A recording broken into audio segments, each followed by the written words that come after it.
Audio Jungle.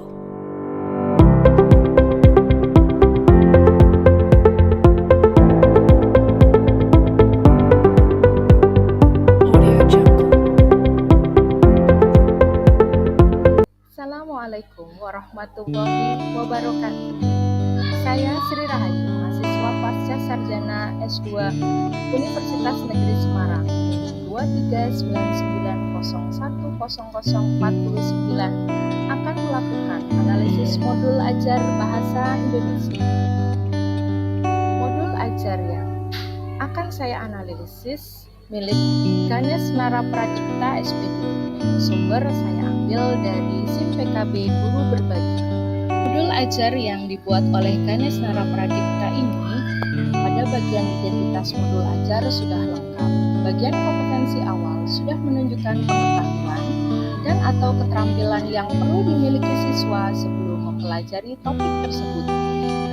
Modul ajar ini sudah memuat 2 dari 6 profil pelajar Pancasila yang hendak dicapai dalam pembelajaran.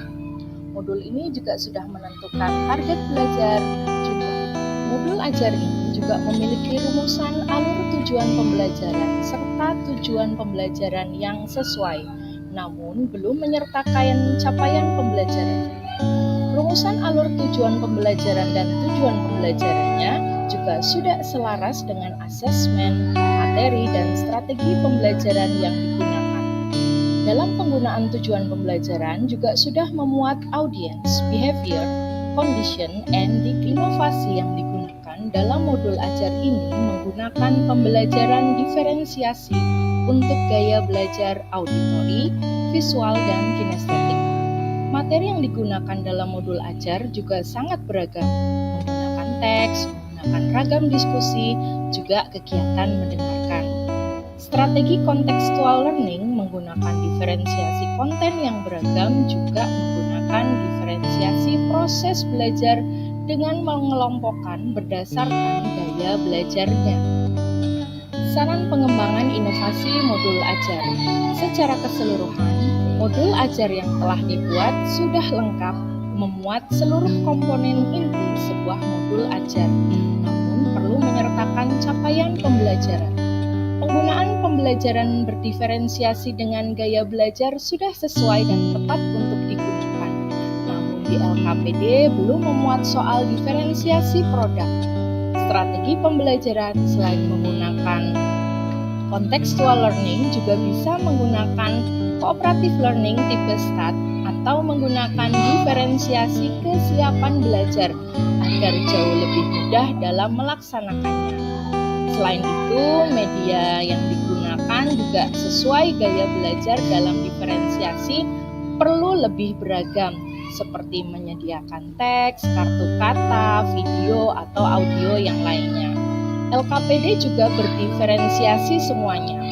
Misal, untuk siswa yang memiliki gaya belajar visual disediakan soal dengan gambar atau teks. Demikian analisis modul ajar yang telah saya lakukan. Terima kasih, semoga bermanfaat. Terima kasih atas kesempatan yang diberikan kepada saya.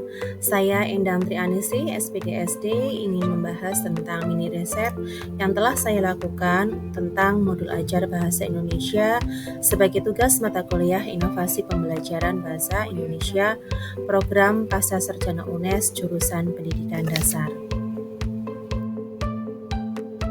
Modul ajar yang saya gunakan sebagai mini riset saya ambil dari laman Guru Berbagi yang ditulis oleh Ibu Wiwi Widarti SPD, SDN 1 Karanggandu, tahun 2022, kelas 4. Riset yang saya ambil fokus pada komponen modul ajar yang berisi tentang informasi umum, komponen inti, dan lampiran. Komponen modul ajar yang saya amati yang pertama adalah tentang informasi umum yang meliputi identitas modul, kompetensi awal, profil pelajar Pancasila, sarana dan prasarana, target peserta didik, serta model pembelajaran yang digunakan. Informasi umum pada modul ajar ini sudah menunjukkan informasi tentang identitasnya sehingga memudahkan untuk diidentifikasi. Kompetensi awal siswa juga sudah dituliskan untuk melakukan kegiatan pembelajaran selanjutnya. Sedangkan nilai profil pelajar Pancasila ini juga sudah disematkan dalam modul tentang karakter-karakter apa saja yang diharapkan muncul dalam kegiatan pembelajaran. Secara keseluruhan, informasi umum sudah sesuai dengan format modul ajar. Untuk sarana dan prasarana mendukung kegiatan pembelajaran, namun mungkin bisa ditambahi dengan menjelaskan secara detail media elektroniknya apa. Kemudian target dan jumlah peserta didik sudah ada, model pembelajarannya juga sudah ada tetapi kurang spesifik. Bisa ditambahkan dengan model pembelajarannya mungkin inquiry atau PBL atau PJBL. Kemudian bisa ditambahkan juga dengan metode pembelajarannya, bisa dituliskan dengan ceramah, penugasan, dan lain sebagainya. Analisis komponen modul ajar yang kedua adalah tentang kompetensi intinya yang meliputi tujuan pembelajarannya, pemahaman yang bermakna, pertanyaan pemantik, kegiatan pembelajaran, asesmen dan pengayaan dan remedialnya. Untuk komponen inti tujuan pembelajaran sudah dituliskan tentang capaian pembelajaran yang meliputi konten menulis, kemudian alur tujuan pembelajaran. Dan di sini terkandung juga tentang tujuan pembelajaran yang ingin dicapai. Pada analisis komponen inti pemahaman bermakna, di sini bertujuan mencapai tujuan pembelajaran di mana sekaligus meningkatkan kemampuan siswa tentang memahami isi teks yang dibacakan, kemudian juga meningkatkan kemampuan siswa tentang mengenali dan menggunakan awalan me sesuai kaidah bahasa Indonesia, kemudian meningkatkan kemampuan siswa tentang menyampaikan pendapat dengan kalimat yang jelas, serta meningkatkan kemampuan siswa tentang mencari informasi dan mempresentasikannya.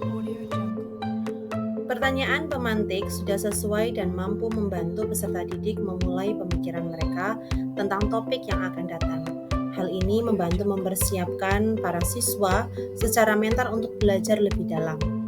Persiapan belajar pada komponen inti ini juga sudah sesuai dengan apresepsi yang digunakan. Untuk kegiatan pembelajaran pada komponen inti, belum nampak kegiatan pembelajaran yang berdiferensiasi, serta belum nampak pula pengelolaan KSE atau keterampilan sosial emosional.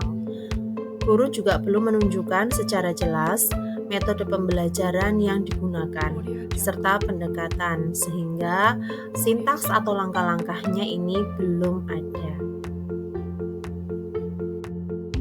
Analisis selanjutnya yaitu sudah terdapat refleksi kegiatan yang salah satunya bagi guru berfungsi untuk menuliskan hal-hal apa saja cara guru untuk mengatasi permasalahan selama kegiatan pembelajaran berlangsung, serta untuk mengukur sejauh mana keberhasilan kegiatan pembelajaran yang dilakukan.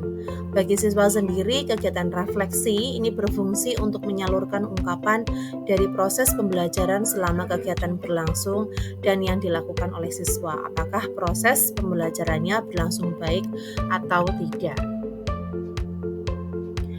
Untuk asesmen atau penilaian pada modul ajar kelas 4 tersebut, ini sudah terdapat rubrik penilaian pengetahuan. Namun untuk penilaian sikap maupun keterampilan ini belum dituliskan. Alat evaluasinya pun juga belum dituliskan secara jelas. Begitu pula dengan kunci jawaban dan penskorannya. Pada komponen inti ini juga terdapat remedi dan pengayaan. Remedi sudah sesuai dengan materi yang diajarkan. Namun untuk pengayaan bisa ditambahkan dengan menemukan dan mengidentifikasi kalimat efektif pada buku yang dibaca, atau bisa dengan memberikan tugas membuat paragraf yang mengandung prinsip SPOK. Komponen modul ajar yang dianalisis berikutnya adalah tentang lampiran yang meliputi LKPD, bacaan guru dan peserta didik, glosarium dan daftar pustaka. Untuk analisis LKPD sudah terdapat lembar kerja siswa untuk dikerjakan, tapi belum terdapat bacaan untuk guru maupun siswanya. Sudah terdapat glosarium tetapi tentang kegiatan modul ajar, bukan tentang materi yang disampaikan kepada siswa. Sudah terdapat daftar pustaka, namun perlu ditambah dengan sumber lain dari YouTube agar pembelajaran lebih menarik, serta perlu ditambahkan juga daftar pustaka buku siswa yang digunakan. Inovasi yang dilakukan dalam materi, media, asesmen, dan strategi pembelajaran pada modul ajar tersebut yaitu: yang pertama adalah materi. Dalam modul belum dicantumkan materi yang diajarkan.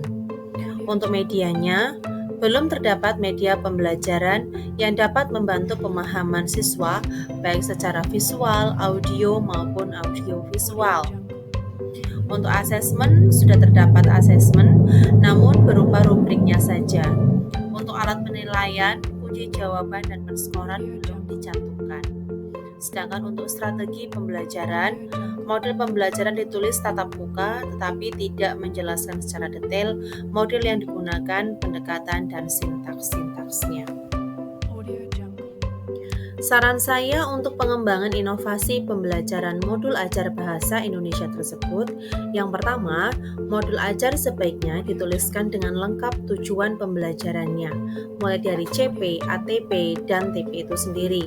Kemudian penggunaan media yang lebih variatif dan interaktif untuk memberikan pemahaman yang bermakna bagi siswa.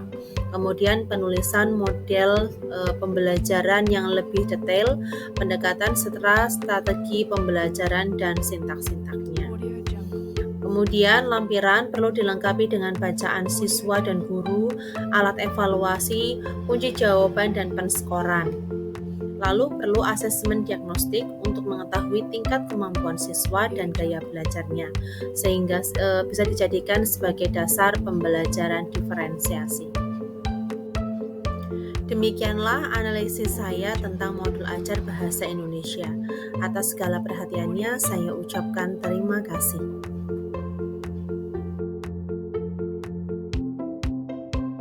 Mini riset modul ajar bahasa Indonesia untuk mata kuliah inovasi pembelajaran bahasa Indonesia.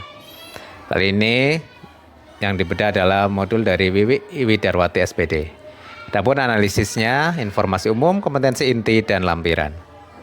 Yang pertama, informasi umum, sudah ada identitas modul, kompetensi awal, profil pelajar Pancasila, sarana dan prasarana. Pada identitas modul sudah ada kompetensi awal dan profil pelajar Pancasila juga sudah ada. Sarpras yang digunakan sudah lengkap dan sesuai. Terdapat target peserta didik dan jumlah peserta didik. Model pembelajaran yang digunakan juga sudah rinci. Pada komponen inti sudah ada tujuan pembelajaran, capaian pembelajaran, alur tujuan pembelajaran. Pada komponen inti juga sudah ada pemahaman bermakna, pertanyaan pemantik, dan persiapan belajar. Pada tahap pendahuluan sudah ada kegiatan menyiapkan peserta didik, berdoa, namun belum ada presensi dan ice breaking-nya juga belum dijelaskan. Pada kegiatan inti sudah menunjukkan sintak PJBL, yaitu menentukan pertanyaan mendasar, mendesain perencanaan produk, menyusun jadwal pembuatan produk, memonitor kemajuan penyelesaian proyek. Pada kegiatan penutup sudah baik ditunjukkan dengan adanya refleksi kegiatan pembelajaran yang sudah dilaksanakan, informasi tentang kegiatan pembelajaran selanjutnya, dan berdoa. Pada bagian asesmen formatif sudah ada dan sudah merujuk kepada alur, tujuan, atau konten capaian pembelajaran. Kegiatan pengayaan dan remedial sudah tampak atau sudah ada namun belum secara rinci dibuat soal pengayaan dan soal remedinya. Pada bagian lampiran sudah ada LKPD, bacaan guru, peserta didik, glosarium, dan daftar pustaka. Untuk LKPD sudah sesuai, sudah terdapat bacaan guru dan peserta didik. Sudah terdapat glosarium dan sudah terdapat pula daftar pustaka yang cukup lengkap. Dalam modul sudah terdapat materi dan sumber bacaan guru dan siswa, media pembelajaran yang bervariasi, dengan penayangan YouTube, terdapat asesmen dan dituliskan dengan jelas strategi pembelajaran yang menggunakan model pembelajaran problem based learning. Untuk saran, kegiatan pembelajaran bisa didesain secara berdiferensiasi, baik dalam konten, proses, atau produknya. Perlu dilakukan kegiatan asesmen diagnostik untuk memetakan gaya belajar siswa dan dasar pembuatan rancangan pembelajaran berdiferensiasi. Terima kasih.